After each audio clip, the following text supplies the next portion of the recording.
Let's talk about love, the modern quest for it. In a world where everything is just a tap away, even romance has found its place in the digital fast lane. The search for connection, once a slow dance of glances and chance encounters, now starts with a flick of the thumb. These days, it starts with a swipe, not a glance. The spark of possibility is now ignited by pixels and profiles, not by catching someone's eye across a crowded room. We scroll, we swipe, we judge, and sometimes we match.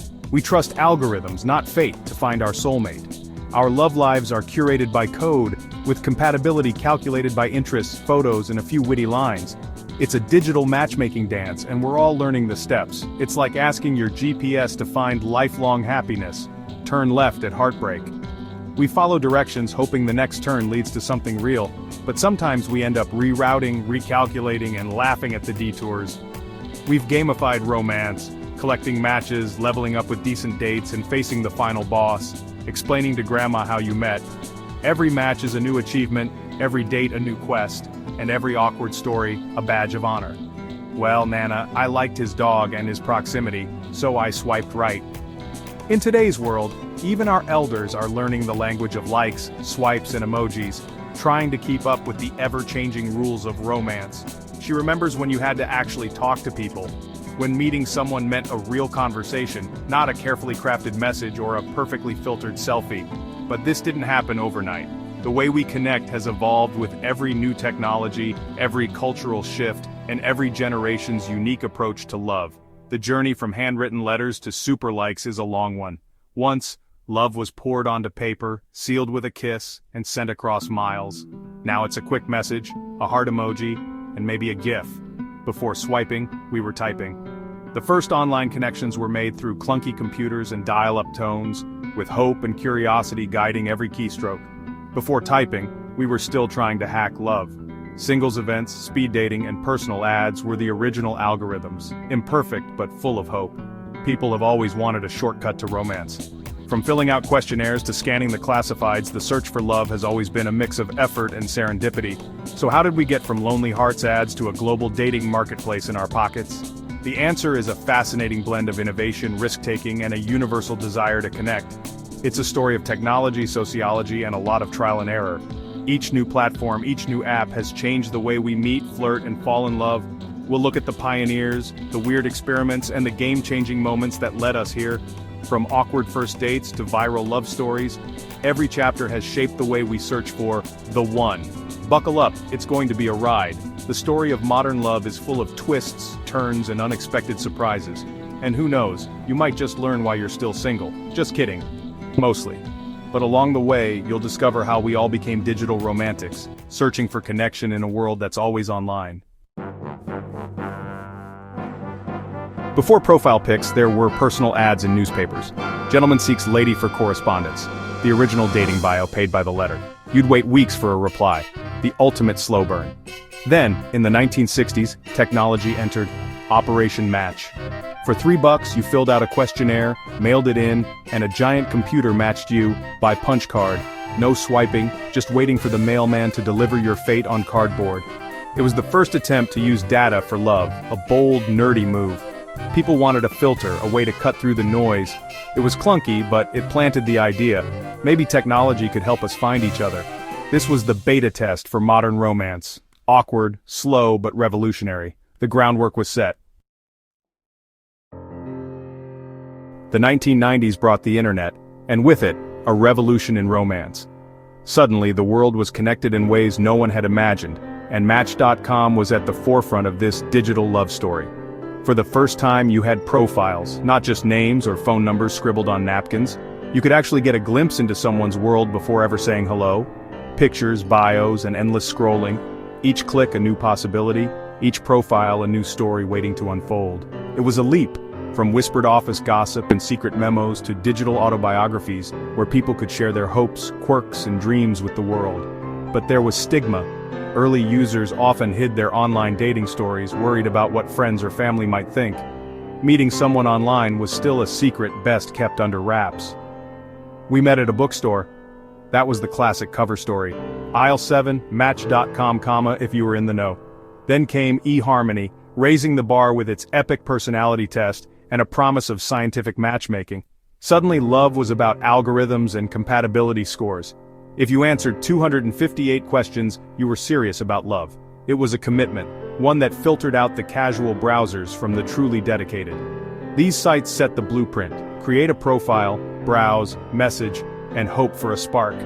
The process was new, exciting, and sometimes overwhelming. It was like a singles bar, but with resumes and search filters. You could compare interests, values, and even favorite movies before making a move.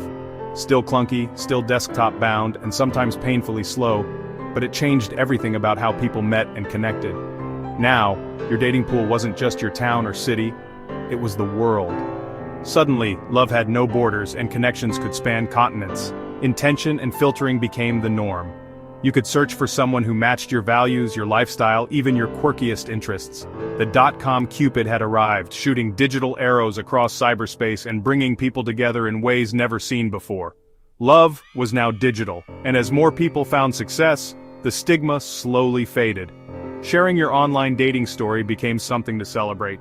The dating landscape was forever changed, evolving with every new website and app, adapting to the needs of a new generation. The world got smaller and a lot more interesting. Suddenly, anyone, anywhere, could find a connection that might change their life. Love would never be the same. The digital age had rewritten the rules of romance, opening doors to possibilities we're still exploring today. Not so long ago, online dating was a planned event. You'd pour a glass of wine, open your laptop, and spend the evening crafting the perfect profile or scrolling through long lists of potential matches. It was a ritual, something you set aside time for, often with a mix of hope and nerves. But then, everything changed when the iPhone put the internet, and the world of dating, right in our pockets. Suddenly the search for love was no longer tied to a desk or a specific time of day. Early dating apps were clunky and awkward, but they hinted at a new way to connect. Then in 2012, Tinder arrived and changed the game forever. No more long essays or endless questionnaires, just a photo, a short bio, and the now iconic swipe. It was dating, simplified for the mobile age. Swipe right if you're interested, left if you're not. It was simple, addictive, and incredibly fast. Suddenly meeting someone new was just a flick of the thumb away. The swipe also solved the sting of rejection. You'd only find out if someone liked you back, making the process feel safer and more exciting. Dating became a game, a slot machine for connection, with every swipe offering the thrill of possibility and the hope of a match. Suddenly you could judge 100 profiles before your coffee was even cool. The pace was dizzying, and the options seemed endless.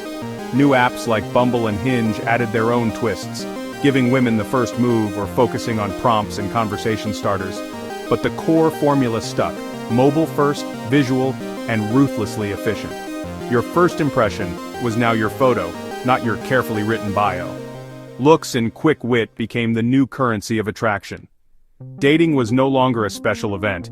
It was something you could do anytime, anywhere, on the bus, in bed, or even during a lunch break. The rules had changed, and so had the pace. Everything moved faster, and expectations shifted with every notification. Love, once a distant hope, was now just a swipe away, right there in your pocket, waiting for you to reach out. With millions searching for love online, the data gets weird. Men with dogs in their photos, more matches, women who smile and make eye contact, same. Mention guacamole in your bio, seriously, it works. Timing matters. Sunday nights are peak swiping hours. It's the end of the weekend, the Sunday scaries hit, and everyone's looking for connection. But the biggest shift, who we date. Before apps, most couples met through friends or family, usually from similar backgrounds. Now, dating apps connect us across boundaries. There's been a rise in interracial and interparty marriages. Technology is making society more integrated, one swipe at a time. So, while we chase matches, we're also changing the world. No pressure. In 2025, online dating is the norm. How did you meet? Our algorithms matched.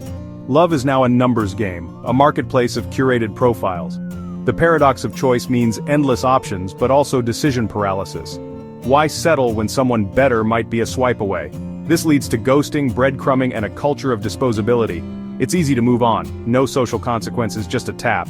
Yet, for many, dating apps are a lifeline, especially in small towns or for niche interests. They've opened up possibilities that never existed before. The algorithm isn't perfect, but it works for millions. It's reshaped society, relationships, and how love begins. Messy, complicated, and deeply human, just like love itself. Welcome to modern romance. The evolution isn't over. AI is getting smarter. Soon it might write your messages or suggest date ideas. Imagine post-date feedback. You talked about your ex too much. Please recalibrate. Virtual reality dates could let you meet on a digital beach before meeting in person. The line between digital and real life will keep blurring. But as tech advances, some will crave more authentic, less curated connections. Maybe apps will limit matches, or focus on voice and personality first. People might seek the magic of serendipity again. No matter how advanced the algorithm, it can't create chemistry or build intimacy. That's still up to us. The future of dating is a dance between code and heart. We'll keep swiping, searching for connection, and love will keep surprising us.